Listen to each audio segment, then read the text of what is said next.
Right. तर आजचा आपण नेक्स्ट मास्टर डेटा आहे एसएपी मटेरियल्स मॅनेजमेंट मॉड्यूलचा, तो आहे vendor master. Okay. Vendor master. तर काय डिफरन्स आहे एसएपी ईसीसी मध्ये आणि एस फोर हाना मध्ये, तो आपण बघणार आहेत. आणि त्याच्यानंतर कसा वेंडर मास्टर सिस्टीम मध्ये क्रिएट केला जातो आणि त्याचं कॉन्फिगरेशन कसं करायचं, हा पाठ आपण नेक्स्ट बघणार आहेत. वेंडर म्हणजे काय असतो? वेंडर मास्टर डेटा आपल्या सिस्टीम मध्ये का बरं आपण मेंटेन करतो? कारण की जेव्हा आपण सिस्टीम मध्ये व्हेंडर मेंटेन करतो त्यावेळेस वेंडरच्या रिलेटेड इन्फॉर्मेशन आपण सिस्टम मध्ये पुट करतो, जसं की वेंडरचं नाव, वेंडरचा ऍड्रेस, परचेसिंग रिलेटेड डाटा, त्याचा फायनान्स रिलेटेड डेटा, हा सगळा डेटा आपल्या सिस्टम मध्ये आपण पुट करून ठेवतो. ओके. आणि एसएपी ईसीसी मध्ये आणि एस फोर हाना मध्ये हा डिफरन्स आहे की ज्यावेळेस एसएपी ईसीसी मध्ये व्हेंडर आपल्याला क्रिएट करायचा होता, त्यावेळेस आपल्याला हा XK01 नावाचा ट्रान्झॅक्शन कोड फ्रॉम प्रॉस्पेक्टिव्ह किंवा एक जनरल व्हेंडर क्रिएट करायचा असेल तेव्हा XK01 नावाचा ट्रान्झॅक्शन कोड यूज करायला लागायचा. जर फायनान्स रिलेटेड डेटा मेंटेन करायचा असेल तर FK01, जर फक्त पर्चेसिंग रिलेटेड डेटा यूज करायचा असेल तर MK01. असे डिफरंट डिफरंट ट्रान्झॅक्शन कोड्स आपल्याला यूज करावे लागत होते. राईट. जर चेंज करायचं असेल तर XK02, जर वेंडर डिस्प्ले करायचं असेल तर XK03. त्याच्यानंतर व्हेंडरला जर एक्सटेंड करायचं असेल तर XK01च आपण एक्सटेन्शन कधी पण त्याच टिकून होतं ज्या टिकून क्रिएशन होतं. राईट. जर ब्लॉक करायचं असेल तर XK05, जर डिलिशन फ्लॅग करायचं असेल तर XK06. असे वेगवेगळ्या प्रकारचे ट्रान्झॅक्शन कोड आपल्याला ECC सिस्टम मध्ये होते. राईट. आता तोच जर ट्रान्झॅक्शन कोड फॉर एक्झाम्पल आपण इथे यूज केला S4HANA सिस्टम मध्ये XK01, तर सिस्टम काय सांगते बघा.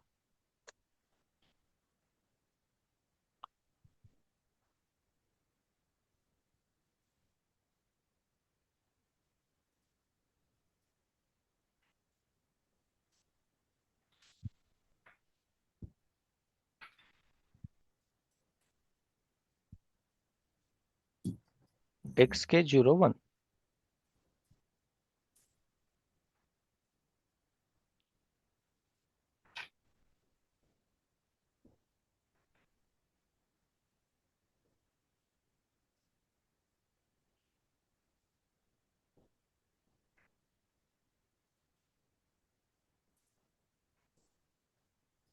बघा इथं खाली काय येते, redirect into transaction BP as a transaction XK01 is obsolete.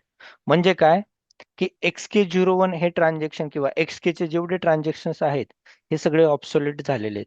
S four हानामध्ये सगळ्या ट्रान्झॅक्शन साठी एकच टी कोड आलेला आहे, तो आहे बीपी. बीपी म्हणजे बिझनेस पार्टनर. ओके. तर बीपी तुमचा कोणीही असू शकतो. बिझनेस पार्टनर जो तुमच्या कंपनी सोबत काम करतो, तुमच्या प्लांट सोबत काम करतो, तो बिझनेस पार्टनर असू शकतो.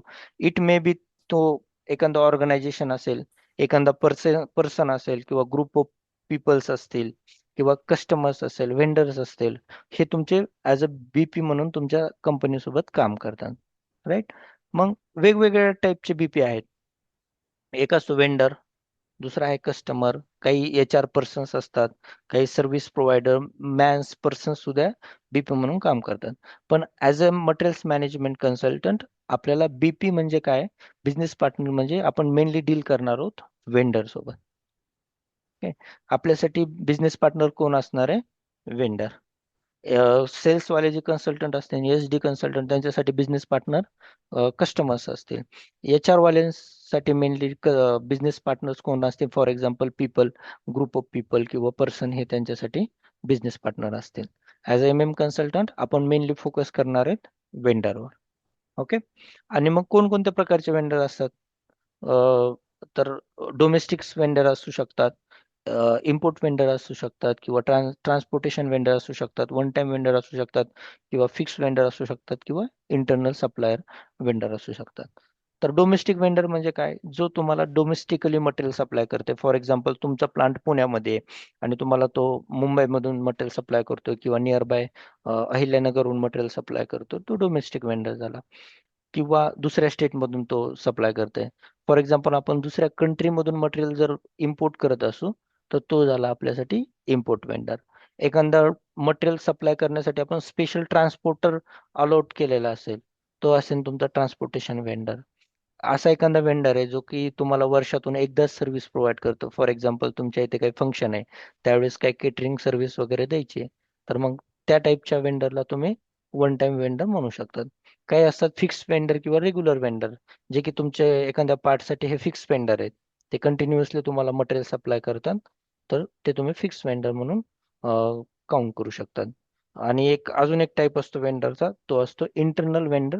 सपोज तुमचा दोन प्लांट आहेत, एक प्लांट आहे पुणे लोकेशनला, दुसरा प्लांट आहे मुंबई लोकेशनला. जर तुमच्या पुणे लोकेशनला एखाद्या मटेरियलची रिक्वायरमेंट लागली आणि ते मटेरियल जर तुम्हाला मुंबई लोकेशनचा प्लांट तुमच्या पाठवत असेल मटेरियल, तर त्या टाईपच्या वेंडरला म्हणतात इंटरनल सप्लायर किंवा वेंडर. समजतंय? तर वेंडर क्रिएट करत असताना पहिल्यांदा आपल्याला सिस्टीम मध्ये S4 HANA मध्ये बिझनेस क्रिएट करावा लागतो, बिझनेस पार्टनर क्रिएट करावा लागतो. ऍक्च्युली काय झालेलं आहे, हे हे ट्रान्झॅक्शन कोड तर वेंडर क्रिएशन साठी होते, पण त्याच्यानंतर जर सपोज तुम्हाला कस्टमर क्रिएट करायचं असेल तर त्यांच्यासाठी वेगळे ट्रान्झॅक्शन कोड्स ACC सिस्टीम मध्ये होते.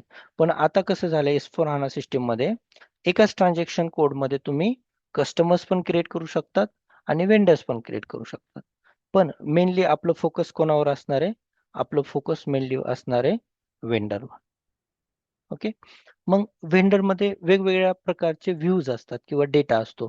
पहिला डेटा असतो जनरल डेटा, म्हणजे वेंडरचं नाव, ॲड्रेस, ओके, त्याचा मोबाईल नंबर, त्याचा कॉन्टॅक्ट नंबर, या सर्व डिटेल्स वेंडरच्या जनरल डेटामध्ये मेंटेन करतो.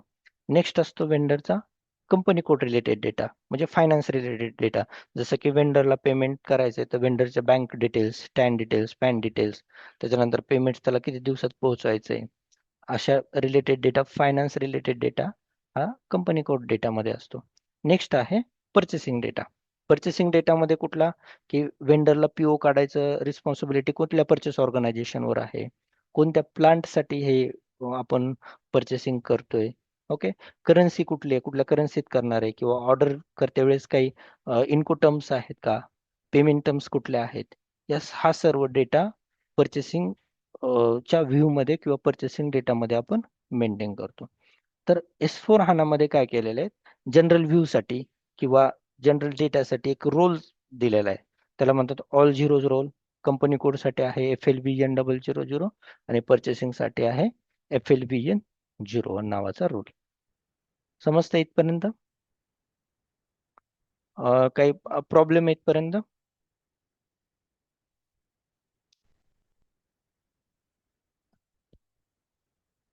कंटिन्यू करू?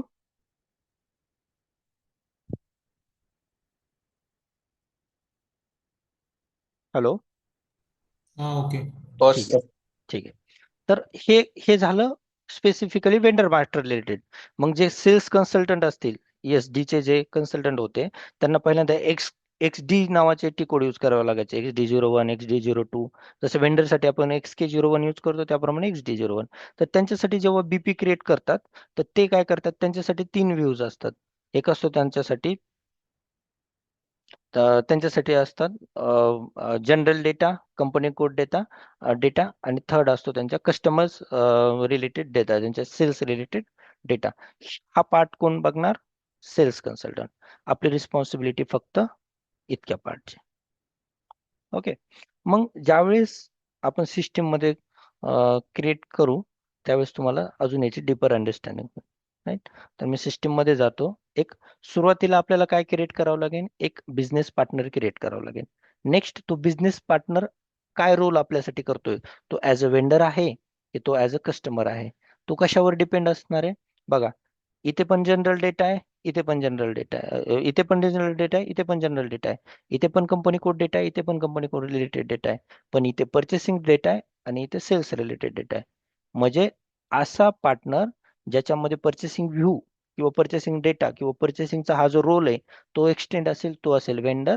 आणि ज्याच्यामध्ये हा सेल्स रिलेटेड व्ह्यू एक्सटेंड असेल, तो असेल कस्टमर. ओके. म्हणजे एकच बिझनेस पार्टनर तुमचा ऍज अ कस्टमर पण डील करेल, ऍज अ व्हेंडर पण डील करेल.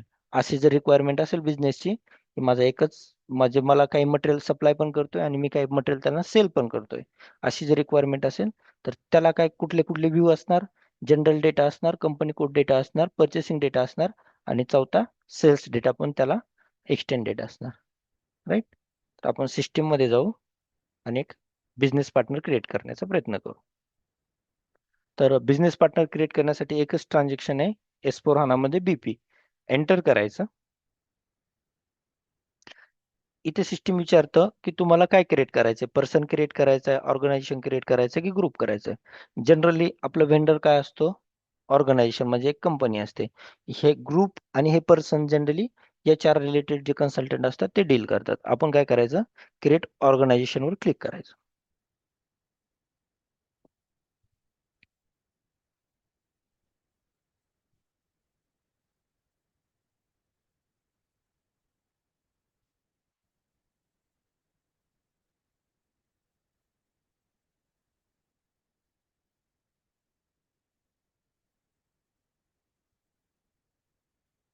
ठीक आहे.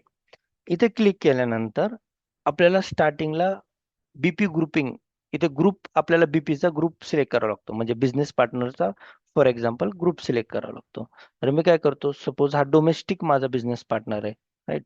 तर एक झेड ने जो झेड सपोज झेड सीएस नावाचा एक मी ग्रुप सिलेक्ट करतो, बिझनेस पार्टनर ग्रुप सिलेक्ट करतो. मग मग त्यानंतर मला रोल सिलेक्ट करावा लागतो. तर पहिला रोल आहे vendor साठी माझ्यासाठी ऑल झिरोज, म्हणजे business partner general role. Right. तर मी इथे सिलेक्ट करतो आणि ही माझी काय आहे, कंपनी आहे. माझ्या कंपनीचं नाव आहे, सपोज मला कुठली कंपनी सिलेक्ट मटेरियल पाठवते, Tata Motors. Tata Motors limited नावाची कंपनी मला मटेरियल पाठवते. माझ्या कंपनीमध्ये जेव्हा मी सर्च करू त्याला, त्याला मी टी ए टाटा नावाने मी सर्च करणार. नंतर मग इथे मी ऍड्रेस, सपोज त्यांचा जो पण ऍड्रेस असेल, हाऊस नंबर, म्हणजे पूर्ण वेंडरचा आपण इथे ऍड्रेस मेंटेन करतो. एक्झाम्पल साठी सिटी आहे, सपोज पुण्यामधनच मला वेंडर सप्लाय करतोय. कंट्री आहे माझी IN आणि रिजन आहे सपोज 13 म्हणजे महाराष्ट्र. ओके. स्क्रोल डाऊन करायचा. लँग्वेज EN, म्हणजे वेंडर रिलेटेड जी पण इन्फॉर्मेशन तुमच्याकडे असेल ती इन्फॉर्मेशन इथे फिल करायची. तुम्हाला सपोज अजून काही मोर इन्फॉर्मेशन फिल करायची ऍड्रेसच्या रिलेटेड, इथे जर तुम्हाला ऍड्रेस बसत नाहीये, काही अजून ऍडिशनल टाकायचंय, तर हे इथे ऑप्शन आहे बघा. क्लिक केल्यानंतर इथे पूर्ण अजून आपल्याला तुम्हाला जास्त इन्फॉर्मेशन टाकता येते. है? नंतर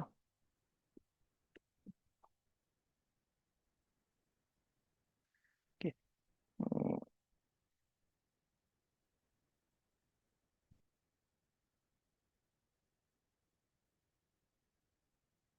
हा सॅम्पल डेटा आहे. राईट.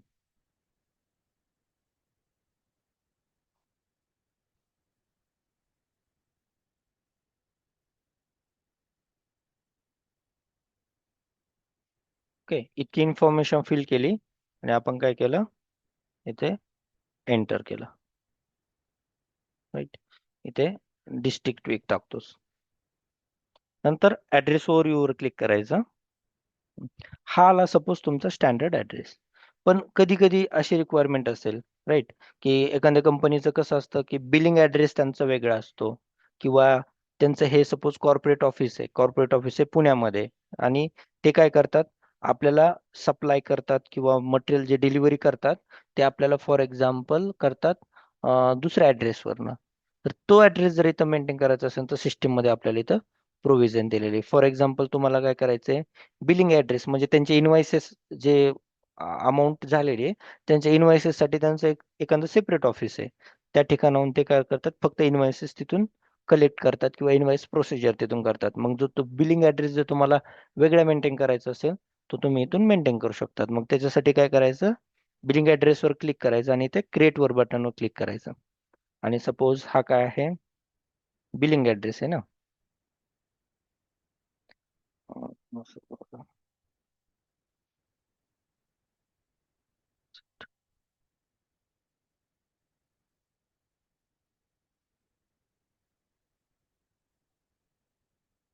सिटी आहे सपोज ही दुसरी सिटी आहे, राईट, नाशिक आहे. कंट्री आहे इंडिया आणि रिजन आहे 30.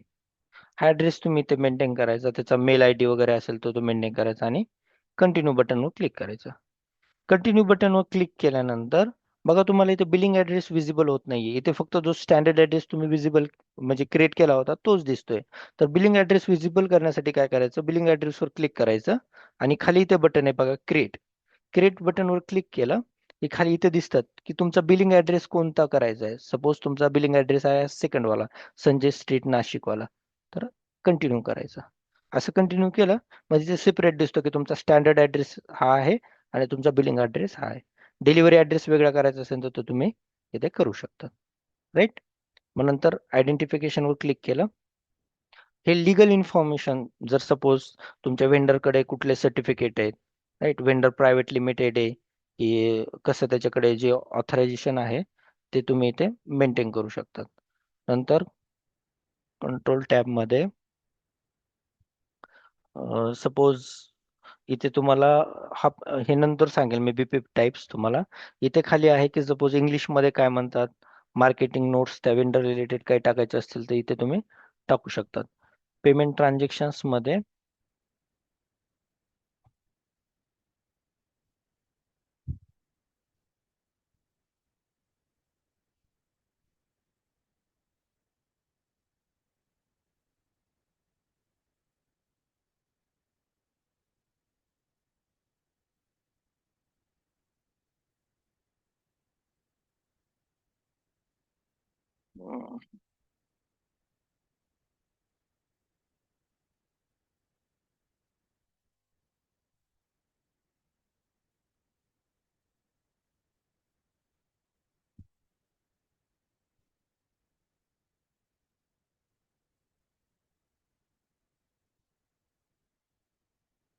टाइम संपल्यानंतर परत तुम्ही इथे जॉईन करायचं आहे, ठीक आहे.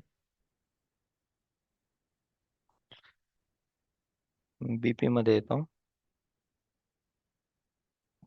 ऑर्गनायझेशन क्रिएट करतो, ZCAS नावाचं local vendor custom, okay. Company name आहे suppose Tata Motors.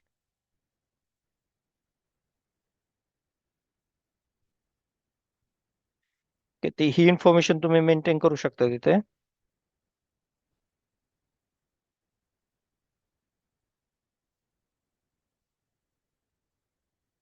Address ओव्हरव्ह्यूवर click करतो.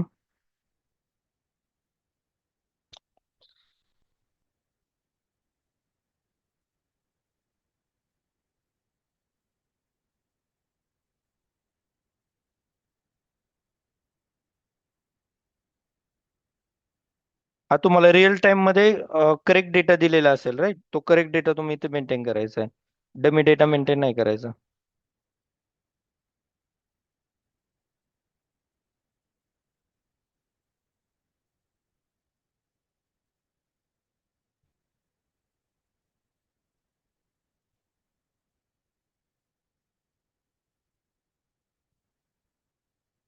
ऍड्रेस ओव्हरव्ह्यूवर येतो. इथे तुम्ही बिलिंग ऍड्रेस ऍड करू शकता, आता जसं आपण ऍड केला होता तसा करू शकता. नंतर स्टेटसवर येतो. जर सपोज तुम्हाला तो डिलिशन फ्लॅग ऍक्टिव्हेट करायचा असेल त्या वेंडरला तर करू शकतात. सेंट्रल ब्लॉक करायचं असेल करू शकतात, किंवा नॉट रिलीज ठेवायचं असेल तर ठेवू शकतात. ओके. इतकी इन्फॉर्मेशन मी फॉर एक्झाम्पल साठी नॉर्मल इन्फॉर्मेशन फिल करतो आणि सेव्ह करतो. तर माझ्याकडे काय होईल, एक बीपी नंबर जनरेट होईल. ओके, इथे तो नंबर दिसायला लागेल, बिझनेस पार्टनर नंबर. पेमेंट अजून ट्रान्झॅक्शन मध्ये नाही टाकू शकत का आपण? सॉरी,